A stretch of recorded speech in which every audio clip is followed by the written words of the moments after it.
On July 4th, 1800, the Indiana Territory was established, and the trading post turned bustling city of Vincennes became the first official capital. The territorial governor and future U.S. President William Henry Harrison established Vincennes as the gateway to the Wild West, building his home, Grouseland, and attracting accomplished craftsmen to the area. The original Grouseland rifle was built by gunsmith John Small. He is an interesting character in Indiana history. He apprenticed at Fort Pitt around the age of 14, where he learned his skills as a gunsmith, came out to the Northwest Territory after American independence and established himself in Vincennes as a gunsmith, a tavern owner, militia captain, and had a variety of other occupations.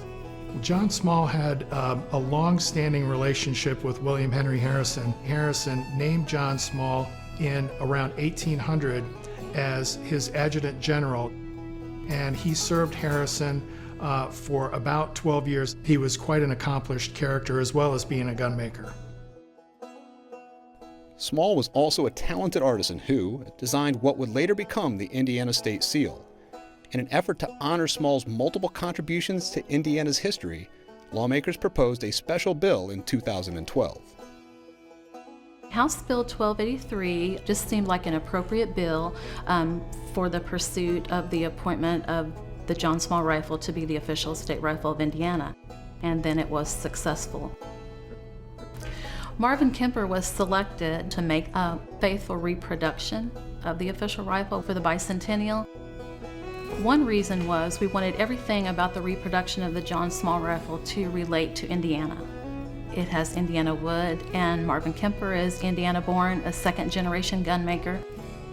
One thing that I think is interesting, John Small was an engraver, which is why the John Small rifles have so much engraving and detail on them. Marvin started out as being an engraver for his father when his father made rifles. It seems like there's a providential component to everything about the Harrison legacy, the John Small connection, Marvin being selected as the gunmaker for the reproduction.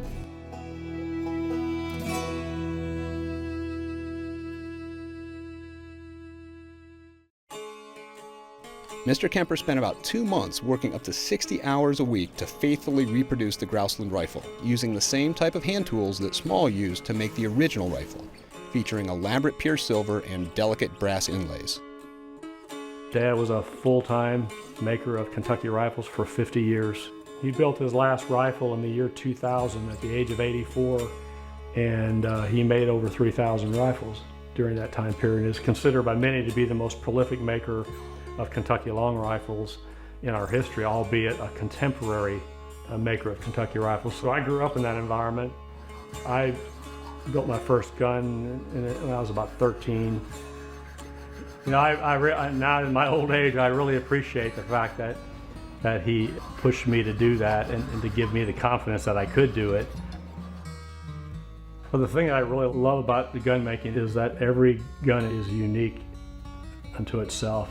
And it's different from the start, and the outcome's going to be different from anything I did before. At the end of the gun building process, I engraved my name on the top of the barrel. 200 years from now, those rifles are still going to be around. Somebody's going to pick them up, and it's going to say M. Kemper on there. It's that legacy aspect attached with the longevity and having that name, you know, set into steel, so to speak. I really love the connection of John Small, the history of Vincennes, William Henry Harrison, the Indiana Territory, being just up the road, and then being asked to do this. It just kind of brought it all home for me, and it was special in that regard because of the historical significance of it. Marvin's skill in reproducing the Grouseland rifle is quite extraordinary. He's got a great fidelity to the original design, and I'm sure that if John Small was looking down at this reproduction, he'd be proud to see this rifle continue in his legacy as the Grouseland rifle and the bicentennial reproduction of that official state rifle.